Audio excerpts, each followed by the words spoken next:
What's going on? Welcome back for episode number 4 of the Look Mum, I'm Hustling podcast. My name is Drew. I'm Sarah and happy to be here. We're back for another episode.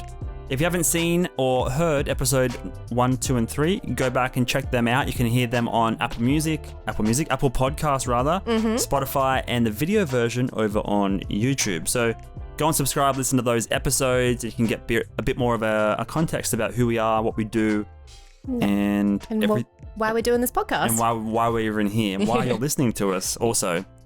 So last episode, we discussed budgeting, our experience as a couple, trying to figure out how to manage our finance and money and stuff, and paying off debt and saving money, all that good stuff. And we discussed travel a little bit in that episode. We did, yeah. So we thought with the previous episode talking about budgeting, it ties on really nicely to travel. That was one of the main reasons why we decided to start budgeting, is so we could travel. Right. I forgot about that actually. I know we traveled, but I forgot that the sort of budgeting and saving lined up with our first overseas adventure. Yeah. So sorry, we'll just cut you off completely. Let's start off and just discuss what is travel. No, I'm joking. Everyone knows what travel is. I guess we can just give a bit of a background into our history into traveling. Obviously, travel everywhere all the time to and from work, but it's not very fun to talk about. It's not the type of traveling we're talking about. So, yeah, you can kick it off. You can start traveling. Growing up, did you travel much when you were a kid with your family and stuff? We did a lot of camping as kids. Like, we didn't have a lot of money growing up to begin with. So we did a lot of weekend camping trips, Easter holidays. So we'd have that big ass family tent, with the separated rooms and everything. With a little front portion, like a little veranda on the front. Yeah, you'd have the fold up table in there, all that kind of stuff. But we did a lot of beachside camping, which is a lot of fun. Go to the caravan parks. As we got a little bit older, been to... Where have we been? Oh, Fiji and Bali. So those classic sort of resorty destinations. Very humid, very nice though. Fiji waters, beautiful and blue. Beautiful blue. What about yourself? We didn't travel too much growing up. I remember we used to do a lot of, I don't know if this is a common thing or not, but we used to do a lot of family holidays, but like family camps. So basically it'd be like a summer camp, like the Americans would do, right? But at some random like destination, and there'd be like 10 or 20 families there for that week or weekend. And it's a summer camp for like families. I don't know how to describe it. Did all the families know each other? No. Oh. So I don't know if it's still a thing. It was pretty weird to think back on. Basically... Sure, it wasn't just like a normal campground and everyone just went there during the holidays? No, because there was like activities and stuff. A lot of campgrounds would have like activities and everything you can do. Yeah, so you go to a particular campground and they'd have obviously activities for the kids during school holidays to keep them occupied. Yeah, I feel like it was different though. Maybe I was just very young, but I remember going to them and there'd be like cabins and there'd be like 2 families staying in the one cabin, and then you'd go out and put like your name down for, I want to do abseiling at 10 o'clock, I want to go canoeing at 12, and then the families all separate and you just get paired up with some other random kids and adults. That does sound different. Okay, yeah, ignore me. It was weird. Yeah, it was kind of dope. We didn't really make any like long-term family friends or anything from it, but... Sounds like, a school camp at families. Yeah. It was fucking weird. Did you go abseiling? Definitely went abseiling. Definitely went canoeing. Did a lot of archery. I was about to say, it's always like canoeing and archery are like the two main ones. Stuff, but it was essentially a summer camp for families. We used to go on them at least like every year or two. I don't know if it was just like a super budget-friendly way of... like the parents being able to support a holiday for like 3 kids or what the deal was. But yeah, that was sort of my first travel adventures, I guess. As a kid, and like fishing trips. My dad was really big into fishing and would travel half a day and stay somewhere for a week to go fishing. But that's pretty much it. And then the other major holiday was there's like a Gold Coast one. Do all the theme parks in... A classic. I think we had a family Gold Coast trip, all that kind of stuff. But if you think about it, I guess overseas travel probably wasn't as affordable when we were younger, like when we were kids. I don't know. I guess when we started budgeting for our own overseas travel, like it's expensive for 2 people, let alone like 3 other kids. 3 kids, yeah. So that was my only real memories of like traveling As a kid? growing up. I know a lot of people in school get to go on like school camps. Not me. Oh, you didn't go to the school camps? No, my brother and sister were older and they got to go on camps, and then my parents must have realised, it's not worth the money. You can go and play board games with the other poor kids at school. Aww. So, played a lot of backgammon. Oh, were you good at it? No, I'm joking. No. Probably Monopoly.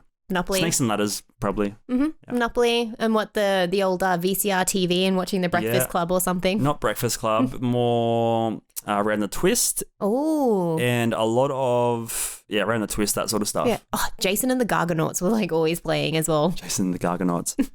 So that's pretty much my main memory of traveling growing up. Once you sort of hit adulthood and moved out into your, late teens and 20s, did you travel much at all? We've never really had this discussion before.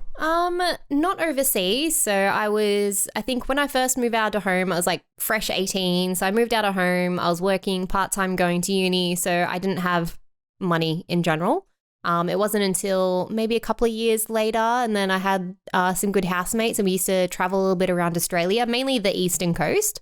So we'd go down to Melbourne, Canberra, went up to Byron Bay, Queensland, all that kind of stuff. So I did that particular area. So I did that a lot in my early to mid 20s. What about yourself? Not much, to be honest. Traveled, did a few road trips to Melbourne to see some bands and stuff. But 20s, pretty much that was it. Actually, no, I did move to Helsinki. For like a hot minute. I forgot about that real quick. So that's a bit of a random one. I'll briefly tell that story. I moved to Finland, Helsinki, with the ex at the time. With the expectation of being there for like a couple of years, working as a nanny or au pair with the girlfriend at the time, and it sort of fell through. Didn't really go to plan, and then we came home. But moved to Helsinki. Enjoyed that for the brief time that we were there. Very, very different to leaving Australian summer to go to Finnish winter. Yeah, that's a huge, like, out of a comfort zone. So not going to English-speaking country, actually moving there to live, at least short-term, long-term. Yeah, it must have been... Did you end up selling all your stuff before you moved? I didn't really have that much stuff anyway. Like, I was probably 3 or 4 years out of high school and had worked full-time and never really been a collector or anything. Probably sold my PlayStation and some games, but other than that, I didn't really have many valuable things to flog off. So, saved a lot of money, went there, came back, spent it all, and then didn't really travel again until you and I went away. Yeah, I think we had a really long time of just... I guess hanging out to each other. You did live in Wollongong at the time, so that was kind of traveling between each other's houses, so from Sydney to Wollongong a little bit. It's a nice drive. Not when it's at 10 o'clock at night and you can't see anything. No, that's true, and it's raining. So we'll talk about our first holiday, our major... I would say it was my major overseas holiday that was a proper holiday. Definitely.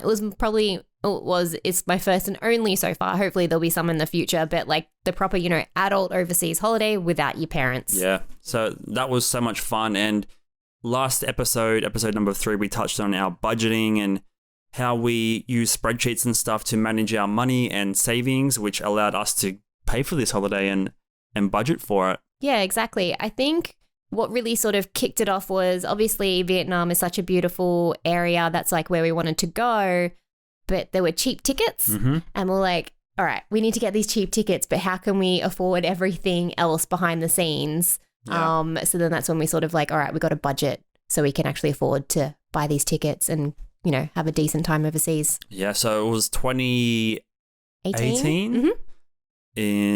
We went for 3 weeks to Vietnam in May 2018. Yeah. It was like the end of April, early May. Do you remember how long we saved?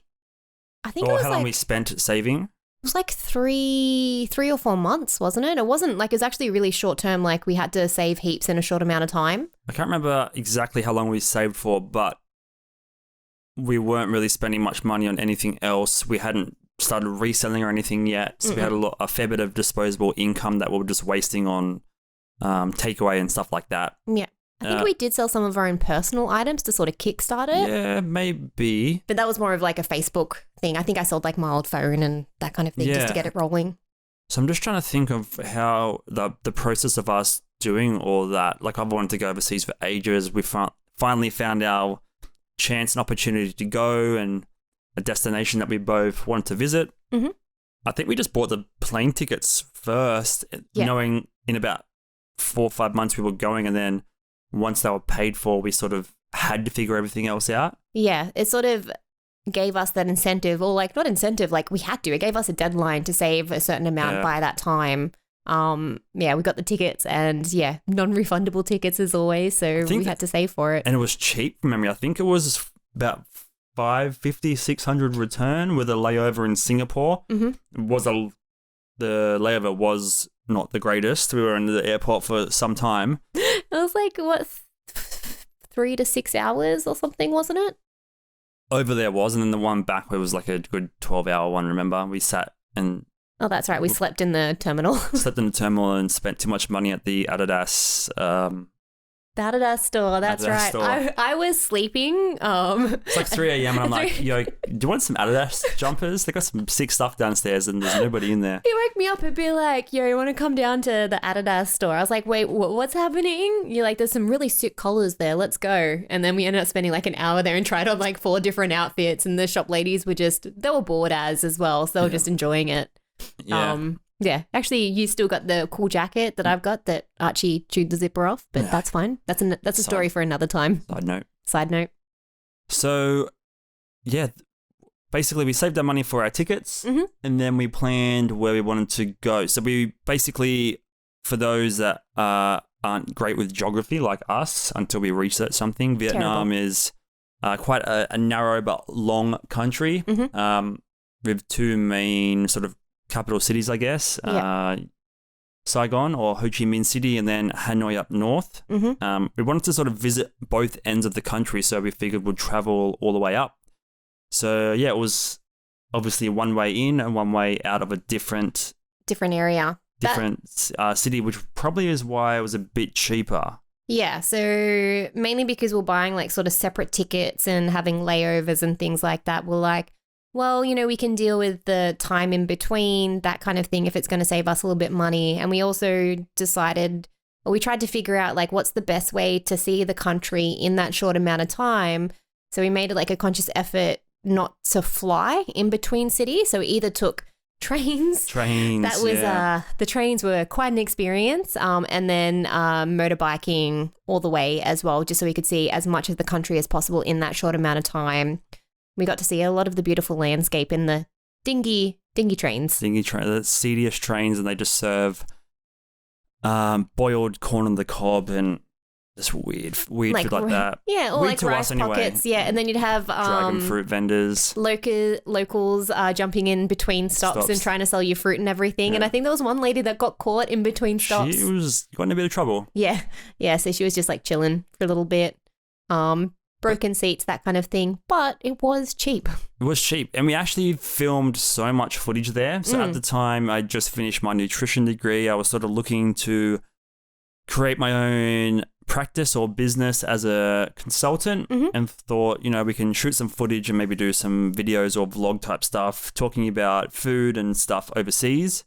So we have so much footage, but it's actually never been used. So now that we're doing this podcast about travel and our journey to Vietnam, I thought it would be a cool idea to perhaps lay some of the footage over the YouTube video of this episode. Yeah, that'd be mad. Just to give us a chance to show some of the footage, so I know in my heart that it's not lost forever on a hard drive somewhere, and to just give you guys perhaps a bit of a scenic compliment to what we're talking about, I guess. To live vicariously through this podcast episode, because there's not much travel going on right now.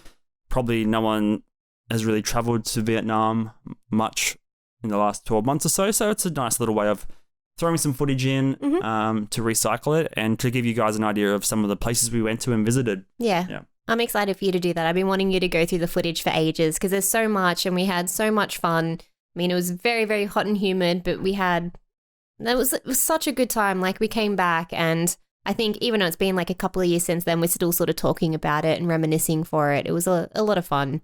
Yeah. It was so fun. We had so many we have so many good memories and stuff, but they're all trapped on that hard drive. I want to be able to revisit them somehow. Mm-hmm. But it was a very cheap holiday overall. Yeah. Like the flights were, like I said, about 600-ish, I believe. Mm-hmm. We did the trains, 8-hour train rides were probably $20 or $30 in Australian money. Mm-hmm. Most of the accommodation was, from memory, we averaged it out, I think about $25 a night. Yeah, very, very cheap. And we actually, overall, I remember we actually spent less. So we budgeted for a lot more, and we actually had about $2,000 left over at the end of it. I think so, yeah. Which is probably why we splurged on some Adidas jackets. Yeah, and the people were very, very lovely. Oh, but even, I'm just thinking about the food. Oh, the food was so good. Do you want to run through maybe city by city real quick, just to give people an idea? So we flew into Saigon, or Ho Chi Minh City. Mm-hmm. The bus ride from the terminal was pretty interesting. Lots and lots of mopeds. Probably that's an understatement. Thousands of mopeds zooming around the city. What an intro. It was very, like, the airport actually the hotel concierge service picked us up from the airport. And then as soon as we got into the city, we were just like, you had your car that we're in, and then we're just like surrounded by bikes on either side. It was beeping everywhere, or so loud or so chaotic, and I think we were just like deer in the headlights looking from side to side to be like, what is going on? There's only so many YouTube videos you can watch to get a grasp on what to expect, and it's fucking mental. Yeah, so crazy. Yeah. So we got to our hotel in Ho Chi Minh City, and then it was pretty close to one massive city. It's broken up into I think 9 districts or something, gigantic compared to what we're used to in Sydney. It's like a big shopping district, all that kind of stuff. So it's like a Sydney in a way. Yeah, and we hung out there, went to some local cafes and stuff. As we've mentioned many times before, we're both plant-based and eat vegan diets. And the good thing about over there was there's a very large Buddhist community that don't eat meat or animal products. So it was quite easy to find very, very cheap food. We were getting meals, plates full of food for $4. Oh, so cheap, so nice. Yeah, lots of veggies and everything. It actually was quite helpful. They had signs up. What was the saying? If you eat like a Buddhist, Komche? Yeah, sorry, we're probably butchering this. I apologize. But it was if they didn't, and pretty much a lot of them actually spoke English, which I was so thankful of. We had our Google Translate apps ready and everything, but if you saw the sign that said Komche or something like that. I think it was Komche or Anche or something, it just meant vegetarian. So yeah, they use a lot of vegetables and tofu and soya beans and all that kind of stuff, which was super helpful. Yeah, the food was absolutely amazing. So after Ho Chi Minh City, we got the train to Nha Trang? Yeah. Yeah, Nha Trang. It's a coastal town a bit further up. I think it was about an 8 or 9 hour train ride from memory. Yeah. That one actually wasn't too bad. It was the other train ride that was pretty hectic. Well, the train rides were good because we had local SIM cards with unlimited data, so you can watch YouTube and Netflix and stuff, which was awesome. Otherwise, we would have been stuck. Yeah. With ourselves. Yeah, that was actually good. They actually had vendors at the airport, with SIM cards, waving them around and, get ready and all that kind of stuff. And actually lasted us, I think it was the last 2 days we sort of ran out and we just used hotel Wi-Fi for the last 2 days. But no, it was actually the last day and a half. I think it lasted us pretty much the whole time, which is bad. Yep. So we got to Nha Trang, coastal town. Huge Russian population there. That's right. I think... obviously, there's a lot of history with Vietnam and China and Russia and the previous wars and stuff that went on. But yeah, there's a huge Russian population there. And I think everyone thought we were white Russians. Yeah, they were. Well, I don't know. We were just tourists. We're just tourists. But yeah, beautiful beach, coastal waters. The water's actually really lovely. They had a beautiful temple area. We saw some monkeys and everything up there. Was it there? I think it was further up. That was Danang. Danang. Sorry. Yeah. Yeah. So from Nha Trang, we stayed there for a few nights. And then we hired the motorbikes. That's right. I can't remember what it was. I think we hired motorbikes and then... We hired motorbikes twice. I think we just hired it for the time in Nha Trang and then returned it. And then we went from Nha Trang to Danang. And then we hired another one to travel between Danang and Hoi An. Yes. Because Danang and Hoi An were quite close. So Danang That's right.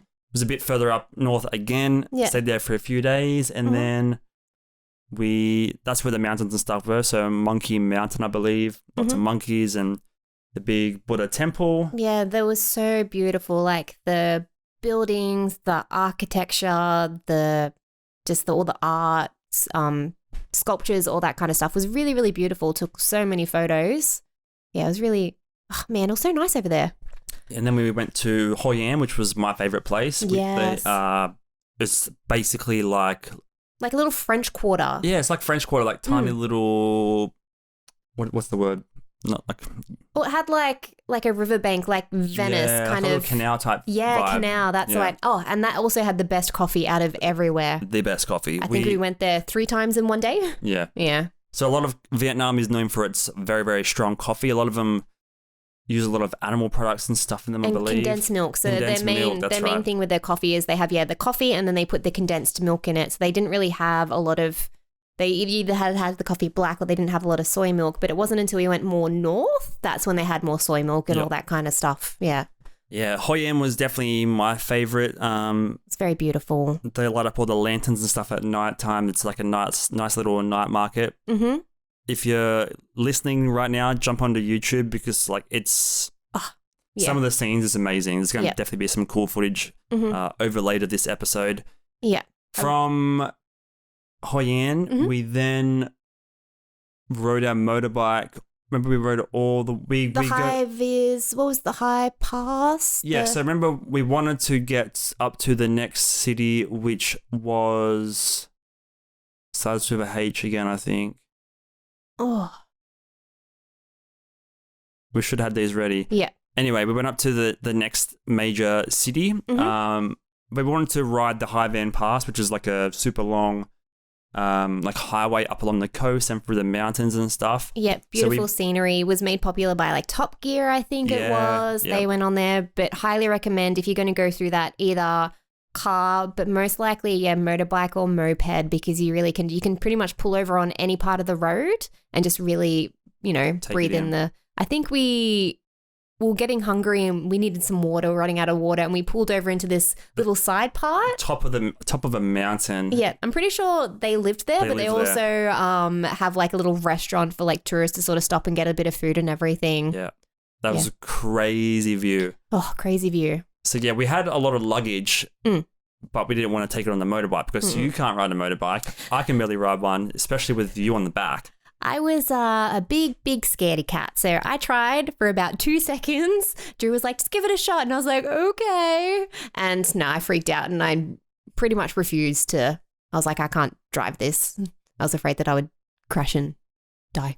So we were like, how can we get all our luggage to this next place, which is I think it was about a 4 or 5 hour ride from memory. Mm-hmm. And we just paid some random guys to just drive it up in their car. Yeah. So they took all our luggage. It was very scary. Obviously, we put all the expensive camera and drone in the backpack because if that had been lost or stolen, wouldn't be fun. They just had our clothes and stuff. But, it was actually the same people that we rented the bike from. They had that service as well that would, bring up your luggage for you as well. Yeah, so we rode up for the day, got very sunburnt, got very dirty. Yeah, we didn't realize until we had a shower because we're...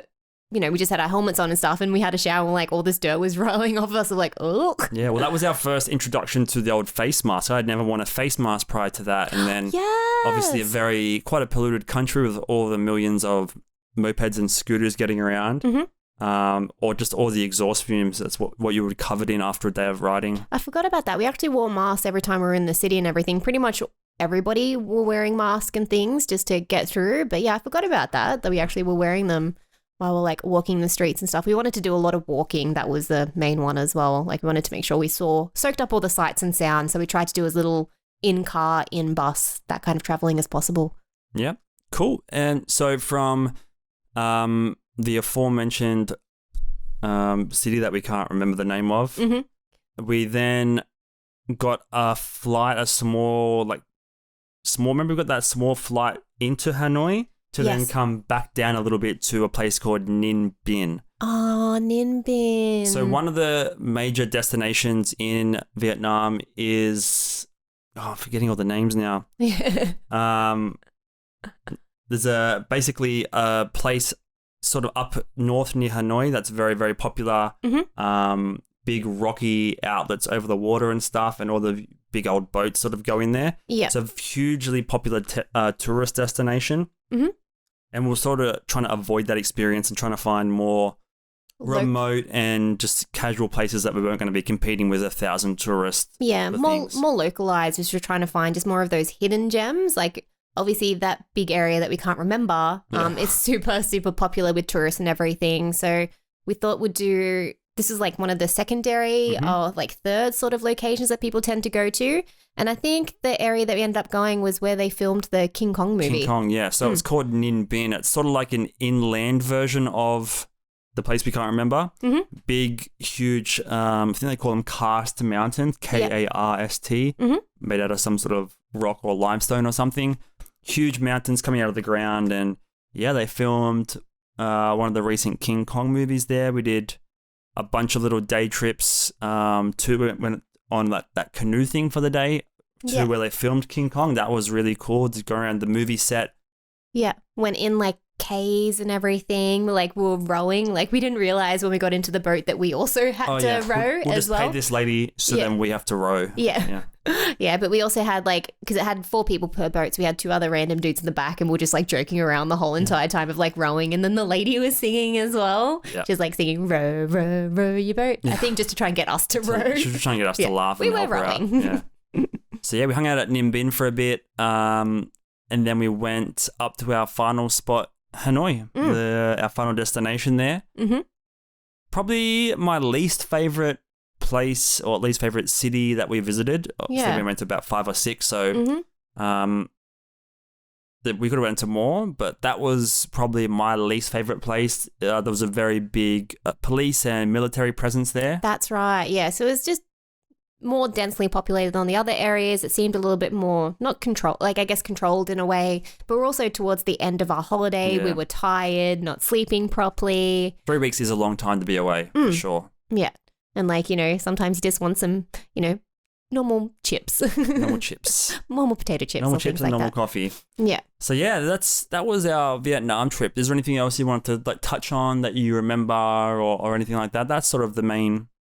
No, just having those little things like, the SIM cards and having all your money close by. But just the fact that we didn't have to worry about our money while we're over there. Like the fact that we budgeted for it. We had heaps to spend. Even though, like, even when we were over there, we were still quite money conscious. We could have spent so much more money while we were over there. But I think because we didn't really see the conversion rate, just felt like we're spending a lot of money when we weren't in the long run. And we only really bought one, like, do you want to grab that little souvenir? We didn't spend any money other than food and the travel. Yeah, this nice little jade little Buddha. And we got a little jade Buddha. So that was probably the one time we got, what's the word? Put a fast one on. Yeah. So there's obviously a lot of hustlers and stuff over there trying to get you to buy anything from cigarettes to fake Yeezys or whatever. Yeah. We went between Danang and Hoi An. There are what's the place called? They have like a lot of temples and everything. Temples and stuff built into like. It was like actually built into the mountain. Into the rocks, into the mountains. And yeah, we had to park our scooter somewhere. Yeah. Oh, that's right. She was like, come over here, come over here. There's a bunch of shops at the base of the mountain that sell trinkets and stuff. And then she's like, you can't park over there. You have to park here. You can park here for the day. Yeah. No charge. No charge. Yeah. And then we come back and then we're like, I wonder if she's still got our motorbikes or she's like sold them to someone. We came back, got our motorbikes, and then she very kindly said we should buy something for her troubles. Yeah, for her troubles. She's like, no pressure, but just have a look around, see what you like. She just kept saying, just have a look around. Yeah. But like we actually hadn't bought anything huge anyway. And we're like, you know what? Let's just get something. But I really like that little Buddha. It just reminds me every time we see it. We also forgot, like, backtracking a little bit in Hoi An, where you got a suit made. Oh, yeah, I got 2 suits made. Yeah, got 2 suits made. I got 2 dresses made as well. Hoi An's very famous for their tailoring. Yeah. Yeah, that was another hustle, actually. We're just walking down the street. Oh. People they see so many tourists, they can pick them from a mile away. And for someone like us that aren't very well traveled and we're pretty open to a new experience and like being kind to locals and stuff like that, we got suckered into getting some clothes tailored. Yeah. Because you're about half minds. You're like, I think I want to get like something tailored because it's famous for tailoring, but... Yeah. And it quickly snowballed into 2 suits. Once they had my measurements... they kept bringing out fabric and materials. And I would do you a deal on the second one now that we have your measurements. It won't take as long. And the trouble with that was we still had like 4 cities left to go to and had to carry 2 big... suit hangers bags. And stuff around. That was a nightmare. Yeah, ended up being okay, but yeah, 2 fancy suits. You got a nice like charcoal one and a maroon one. I got like a nice burgundy and a grey suit. Yeah, and I got some lovely dresses and stuff made as well. But yeah, overall, like throughout all the cities, like where was your favorite place? Yeah. Oh yeah, for sure. Same. Yeah, that beautiful French Quarter. They had it just. Stylistically, it just looked so beautiful. So they had, flowers everywhere because it had a bit of like a French sort of quarter feel to it. They had like verandas and, all the nice shutters and stuff. It was just a really lovely, everybody in the whole entire Vietnam were just so lovely to us. So whether they were like tour guides trying to hustle to get money out of us, just everybody was so polite about it in general. And actually one of those tour guides took us to like one of his favorite temples and gave us like a backstory on Buddha and like Buddha's backstory because he was actually... I think he loved us because we said that we don't eat meat or anything like that. And he was like, oh, I'm a big Buddhist believer and stuff as well, and ended up getting us like meat-free sandwiches. Forgot about that. He took us around and gave us a nice tour of the city. Took us to the docks on the Mekong Delta, like the Chinese like loading docks where they bring in all the fruits and stuff from down the river. Yeah. No, that was Super really lovely. nice. They also, and people are just trying to make money over there, but they tried to, be like, I want to go to this destination, try and push the time longer because he was charging us by the hour. We did. He took us to a masseuse. My God, I forgot about that. They charge you by the hour and they're like, what can we do? That means we don't have to do any work for the hour, but they're still getting charged by the hour. Yeah. And we had no idea what we were doing. No. We were just enjoying the day and then took us to a massage parlor. Yeah. And it felt like a prison. It was like 2 levels, just concrete walls. It felt like a locker room for like a football club or something. It was pretty gross. There was no one in there. I feel like it was just us. Just us. And then the 2 guys that were our tour guides just sat outside in the sun. Yeah, just had a couple of smokes and stuff. Some smokes and some drinks and laughing at us. And then, we got the old walk on the back treatment. Oh, that's right. Yeah, I was like, am I... Did you get walked? Did you get walked on? Oh, honestly, I can't remember. I was just felt so awkward the whole entire time because you had to take off your shirt and all that kind of stuff. And I'm like, am I going to get murdered? I have no idea. And I was like, do I take off my underwear? I don't know what I'm doing. Well, I walked in and I seen the metal rail on the roof. On the roof, and I'm like, God damn it, what's happening here? And then, pretty good massage from memory. Nothing untowards happened. No. But I just got a Vietnam lady's feet digging into my back muscles.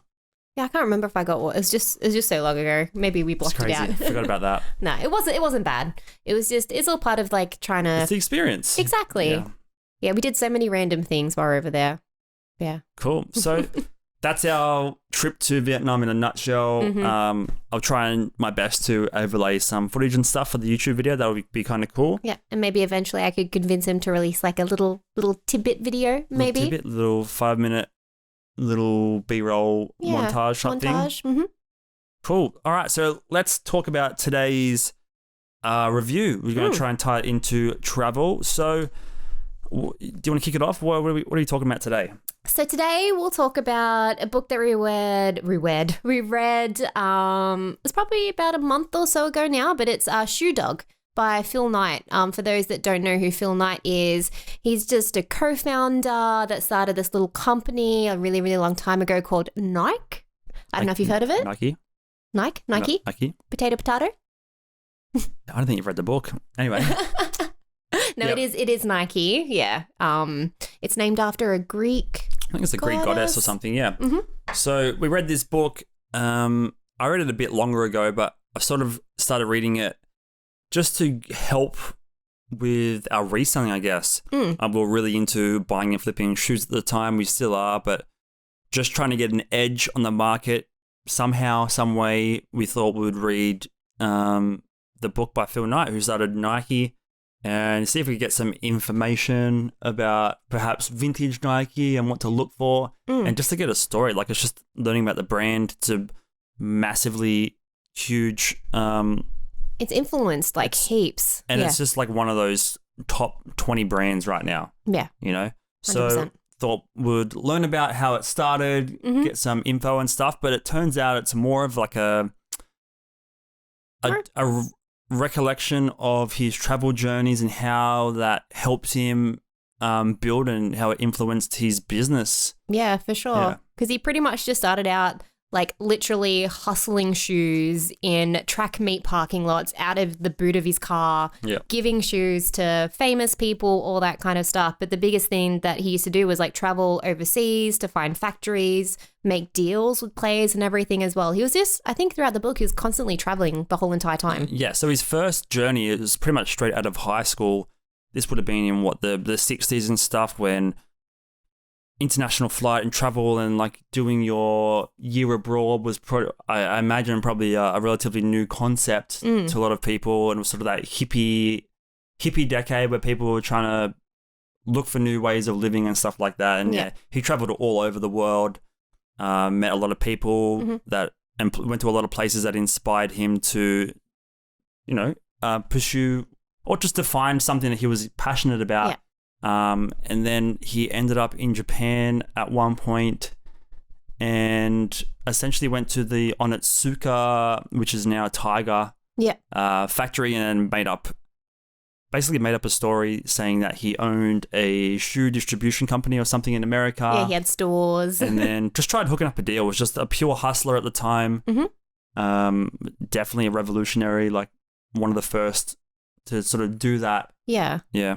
Well, Nike is famous because they're, purely American, not purely American, but, were purely American. He actually did have a love for running and everything as well. So he loved running, loved track meets, all that kind of stuff. But he knew that he was never going to be like, an Olympic track person or anything like that. So he sort of had to, I think he had one of those moments like, what am I going to be doing with my life type thing? Yeah, it was just a soul-searching journey. And then, he went to many places over the world, as I said, but then ended up getting some sort of shoe deal, or what he thought was a shoe deal, came back home, and then I think he waited months and months for the first batch of shoes to arrive, right? Yeah, because was it that before or after Bowerman designed the waffle? I think that was a fair way later. Yeah.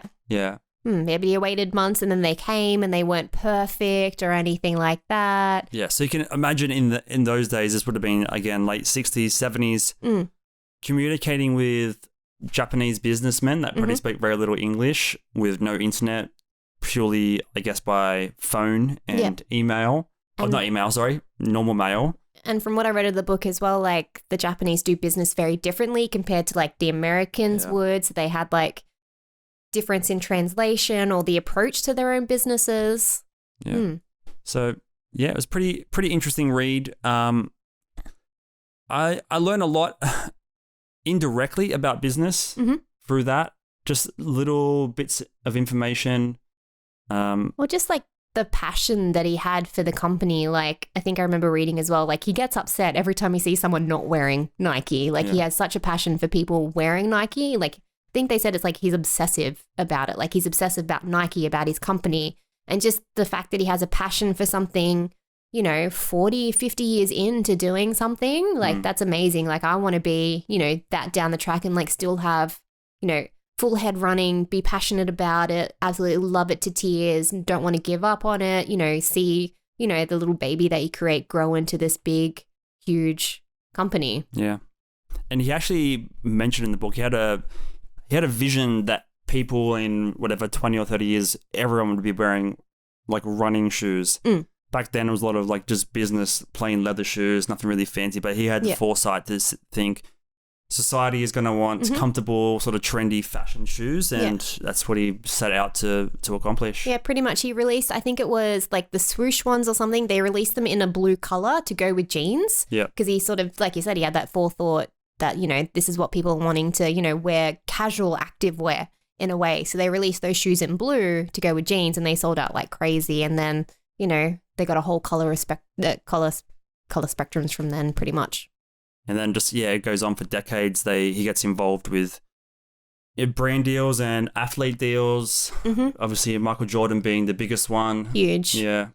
So I just thought it was an inspiring book to read, just to give you an idea of like what can be accomplished from travel. Like everyone thinks of travel as like a holiday and stuff, but it's about opening doors, looking for new opportunities, meeting new people, finding your love for new things. Yeah. Non-stop hustling for sure. Like constant, even got his wife involved, everybody involved in trying to, you know, keep the company afloat, because there was a couple of times where they thought they were going to go bankrupt. They were so far in debt. They weren't making any money.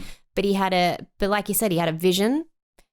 He knew what could be the possibilities, and like he stuck with it and like persevered and kept pushing and pushing and pushing. It's mental. Crazy. All right. Well, that was our very brief review of Shoe Dog by Phil Knight, and sort of our overview of our recent travel adventure. Well, not recent, our most recent. Yeah, the only travel adventure we can do for now, that is. Hopefully COVID gets sorted soon and we can get back out there and you guys can get out there and travel. But, you know, you can travel locally. There are limitations right now for a lot of places and people. But yeah, get out there and travel. See somewhere new. Yeah. That's local to you. Exactly. And thank you for sticking around, listening to us reminisce.